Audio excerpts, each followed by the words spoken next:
তৌকির বাড়ি থেকে বেরিয়ে যাওয়ার সময় বলেছিল, আজ আমার প্রশিক্ষণের শেষ দিন, আজ আমি উত্তীর্ণ হয়ে ফিরব আর তোমাকে নিয়ে বিদেশের মাটিতে ঘুরতে যাব।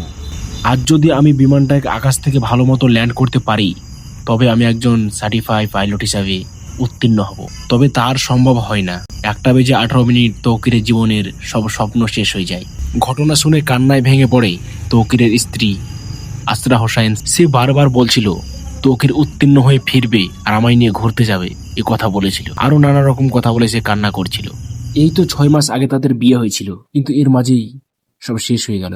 মাইলস্টোন স্কুল অ্যান্ড কলেজের ঘটনায় যেন তিনি মহানায়ক হয়ে ফিরেছেন, কারণ তিনি চাইলে নিজেকে বাঁচিয়ে নিতে পারতেন, কিন্তু তৌকির তা করেনি। নিজের শেষ সময় পর্যন্ত সে চেষ্টা করে গেছে যাতে বিমানটাকে কোনো ফাঁকা জায়গায় ল্যান্ড করা যায়, অন্তত পক্ষে ক্ষয়ক্ষতির পরিমাণটা যাতে কম হয়, কিন্তু সেই সময় আর হয় না।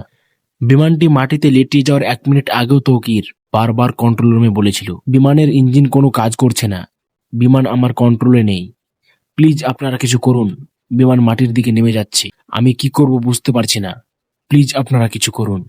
কন্ট্রোল রুম থেকে তখনও তৌকিরকে বারবার বলা হচ্ছিল বিমান থেকে ঝাঁপ দেওয়ার জন্য, কিন্তু তৌকির বিমান থেকে ঝাঁপ দেয়নি। মাইলস্টোন স্কুল অ্যান্ড কলেজের ওপর বিমানটি ঝাঁপিয়ে পড়ে যাওয়ার ঠিক আগের মুহূর্তে পাশে নাকি দেখা গেছে প্যারাশুট নিয়ে কে যেন ঝাঁপিয়ে পড়ছে। অনেকে মনে করছে এটা তৌকির ছিল। এই ব্যাপারটা নিয়ে রীতিমতো সোশ্যাল মিডিয়াতে ঝড় উঠে গেছে।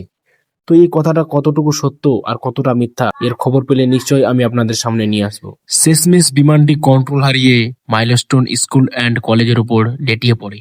এই দুর্ঘটনায় সেই স্কুলের প্রায় 150 থেকে 200 জন ছাত্রছাত্রী প্রাণ হারায়।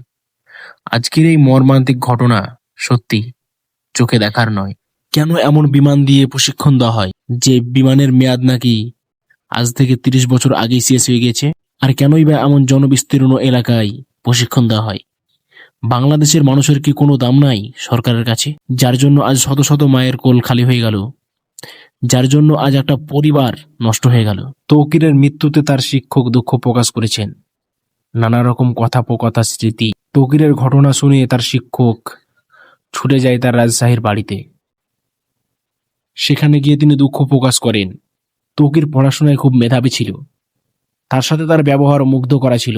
বড়দের সম্মান, ছোটদের স্নেহ, সবার সাথে যেন কেমন অল্প সময়ের মধ্যে সে মিশে যেত।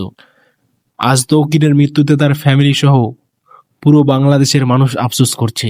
বর্তমানে তৌকিরের স্ত্রী আসরা হোসাইন শ্রিয়া নিঝুম তার এই ঘটনা মানিয়ে নিতে পারেনি। বারবার তৌকির তৌকির করে চিৎকার করে কান্না করছে।